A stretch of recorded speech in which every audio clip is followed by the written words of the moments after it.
সুপ্রিয় শিক্ষার্থীবৃন্দ, দেখো আজকের ক্লাসের মধ্যে আমরা ভয়েস চেঞ্জ সম্পর্কে ডিসকাস করব, ঠিক আছে? এখানের মধ্যে আমাদের পাঁচটা एग्जांपल দেওয়া আছে, সবগুলাই অ্যাক্টিভ ভয়েসের মধ্যে আছে, ঠিক আছে? আমরা প্যাসিভ ভয়েসের মধ্যে রূপান্তর করব, ঠিক আছে? তাহলে প্রথম যে एग्जांपलটা আমি দেখলাম, হি ইজ সিঙ্গিং এ সং। এটা কোন ধরনের টেন্স?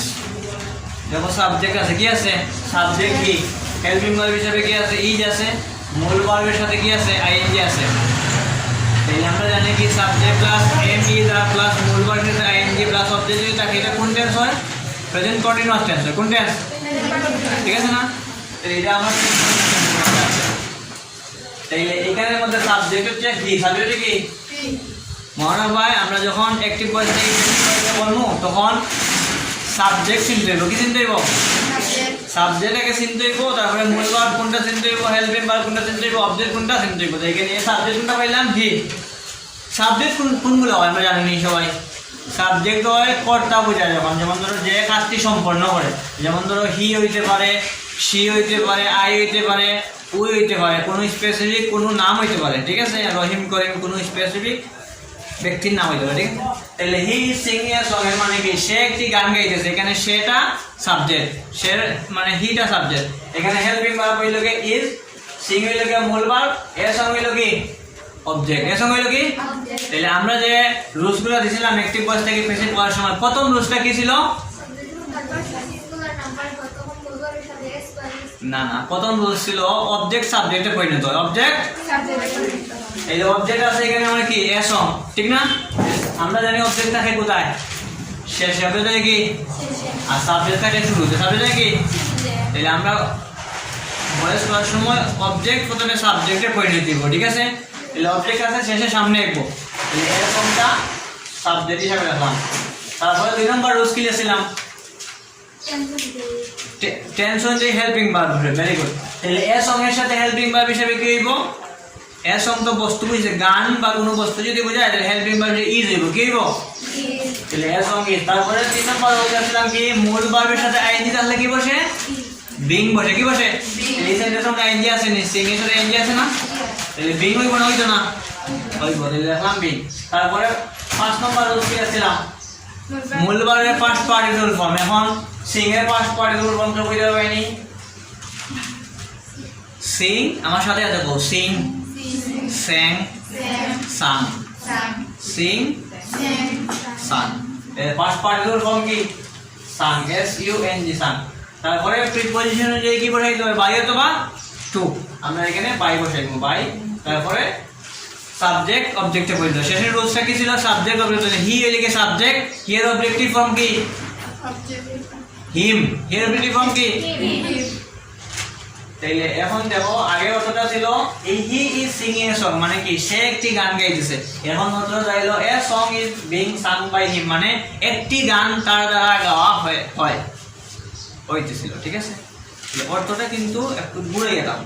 আগে প্রথম একটা एग्जांपल আমি দিলাম, রাইস, আই ইট রাইস মানে আমি ভাত খাই। তখন এটা প্যাসিভ ভয়েসে কি হইছিল? Rice is eaten by me মানে ভাত আমার দ্বারা খাওয়া হয়, ঠিক আছে? অ্যাক্টিভ ভয়েস মানে বাংলাতে হয় কর্তৃবাচক। কি বাচক? কর্তৃবাচক।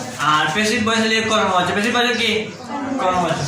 ওকে, বুঝতে পারছো তো সবাই প্রথমটা? তারপর দেখো হি কিলড এ বার্ড। এখানে সাবজেক্ট কি? হি।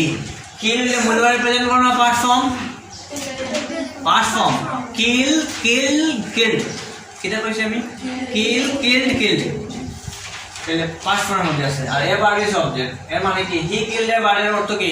সে একটি পাখি হত্যা করেছিল। সে একটি পাখি হত্যা করে। তোমরা কোন সময় পাখি হত্যা করছনি? আমি জীবনে একটা পাখি হত্যা করছিলাম, শিকারি। যেটা হলো টুনটুনি পাখি। কি পাখি? এখানের মধ্যে আমরা আগে কি কইছিলাম? আগে সাবজেক্ট অবজেক্ট মূল ভার্ব চিনতে হবে। সাবজেক্ট কোনটা এখানের মধ্যে? হি। হি এর মূল ভার্বের পাস্ট ফর্ম।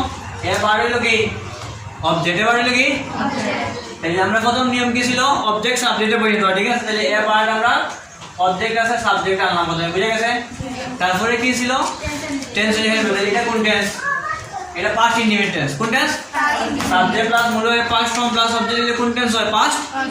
এটা পাস্ট ইনডিফিনিট টেন্স যদি থাকে তাহলে হেল্পিং ভার্ব হিসেবে ওয়াজ অথবা ওয়ার বসাবো। কি বসাবো? তাহলে এ বার্ড সিঙ্গুলার নাম্বার না প্লুরাল নাম্বার? সিঙ্গুলার। কি নাম্বার? তাহলে ওয়াজ ইবন ওয়ার ইবো ওয়াজ ইবো। যদি প্লুরাল থাকে তখন ইবো কি? Very good. তাহলে লিখলাম ওয়াজ। তারপরে দেখো 3 নম্বর রুলস আমার কি ছিল, মূলভাবের সাথে আইএনজি তাহলে বিং বসে, মূলভাবের আইএনজি আছে এখানে, কিলিং দেওয়া আছে না, কিলিং নাই, না থাকলে বিং লেখার দরকার নাই। তারপরে হ্যাভ এজ এর থাকলে বিন বসে, হ্যাভ এজ এর কেন নাই, বিন বসানো দরকার নাই। তারপরে মূলভাবের past participle form kill kill kill, ঠিক আছে, এখন কিল। তারপরে প্রিপোজিশন বাই, তারপরে হিয়ার অবজেক্টিভ ফর্ম আগের মতো কি him, a bird was killed by him, এর মানে কি একটি পাখি তার দ্বারা হত্যা হয়েছিল, করা হয়েছিল, ঠিক আছে। ওকে, তারপর দেখো আমার নাম দিয়ে আছে এখানে কি আছে, নুরুল স্যার টিচার্স ইংলিশ, মানে কি নুরুল স্যার আমাদের ইংরেজি শিক্ষা দেন, ঠিক না। এইখানের মধ্যে কিন্তু দুইটা অবজেক্ট আছে, কয়টা অবজেক্ট আছে, এখানের মধ্যে আজ একটা অবজেক্ট আর ইংলিশ একটা অবজেক্ট। এখন তুমি যে কোনো একটা অবজেক্ট কি করতে হবে, সামনে আনতে হবে। তাহলে আজটা অবজেক্ট আছে, এটা সাবজেক্ট বানাইলে কি হইব, উই হয়ে যাব, ভেরি গুড। সাবজেক্ট বানাইলে কি হইব, উই হয়ে যাব। তাহলে আমরা প্রথমে এখানের মধ্যে উইটা আস আছে, এটা সাবজেক্ট আমরা উই আনলাম, ঠিক আছে। তারপর এটা কোন টেন্স কইতে বানিয়ে হোক, নুরুল স্যার টিচার্স ইংলিশ, এটা present indefinite tense, subject plus মূলভাবের প্রেজেন্ট ফর্ম, ঠিক আছে, প্লাস অবজেক্ট।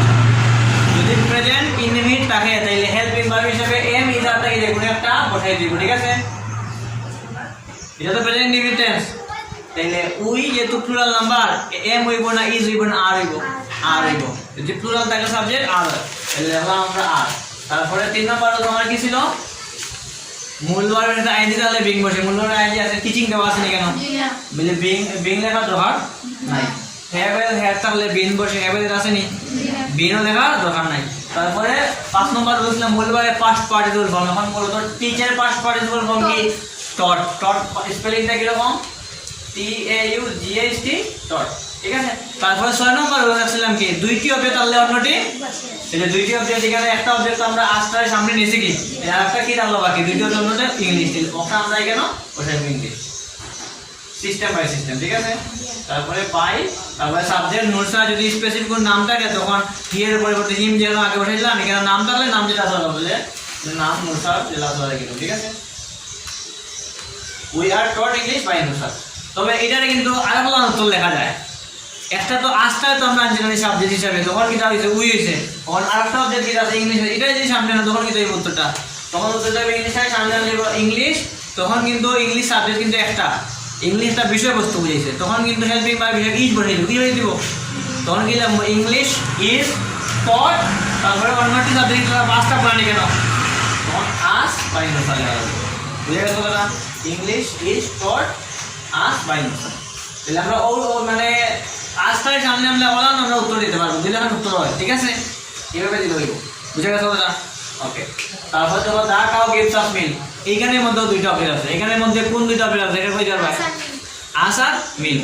তাহলে আজটারে আনলে কি হইব, আগের মতো কি হইব, তাহলে ওই, এটাও কোন ধরনের টেন্স, প্রেজেন্ট ইনডিফিনিট, তাহলে হেল্পিং ভার্ব হিসেবে এম ইজ আর থেকে কি হইব, যেহেতু ওই প্লুরাল আছে কি হইব আর। তারপরে মূল্যবানের আইএনজি নাই, গিভের সাথে আইএনজি দেওয়া আছে, গিভিং দেওয়া আছে, এটা বিং লেখা দরকার নাই, বিং লেখা। তারপরে হ্যাভ এর এটা নাই, বিন লেখা কি নাই, মূল্যের পাস্ট পার্টিসিপল, গিভের পাস্ট পার্টিসিপল ফর্ম বলো তো, গিভ গেভ গিভেন, গিভ হইলো কি প্রেজেন্ট ফর্ম, গেভ হইলো কি পাস্ট ফর্ম, আর গিভেন হইলো পাস্ট পার্টিসিপল ফর্ম, তাহলে গিভেন লিখলাম। তারপরে দুইটি অবজেক্ট তাহলে অন্যটি বসে, দুইটি অবজেক্ট একটা কি দেওয়া হয়েছে আমার, মেল কি কেন লিখলাম। তারপরে বাই, সাবজেক্ট কি এখানে দা কাউ, ওকে। পরের একটা एग्जांपल লেখো তো, কি আছে বলো তো, এভরিওয়ান প্রেইজ হার, প্রেইজ অর্থ কি, প্রেইজ কইছিলাম একদিন তোমাদের, প্রেইজ অর্থ গুণগান বা প্রশংসা করা, এভরিওয়ান প্রেইজ হার মানে সবাই যারা প্রশংসা করেছিল, ঠিক আছে। প্রেইজ এর প্রেজেন্ট ফর্ম ইডি লাগিয়ে আছে পাস্ট ফর্ম, এর মানে এটা কোন টেন্স, পাস্ট ইনডিফিনিট।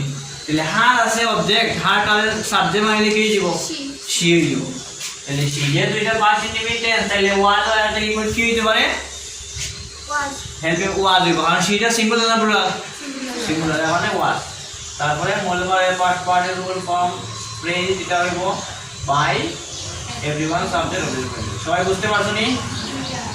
তাহলে আমাদের ক্লাসটা যদি আপনাদের ভালো লেগে থাকে আমাদের চ্যানেলটি সাবস্ক্রাইব করবেন, আর যে যে টপিকের সমস্যা আমাদের কমেন্ট সেকশনে জানিয়ে দেবেন, আমি এই ক্লাসের ভিডিও আপলোড করে তোমাদের উদ্দেশ্যে মানে ভিডিওগুলো দিব, ঠিক আছে। সবাই ভালো থাকো, সুস্থ থাকো, আসসালামু আলাইকুম।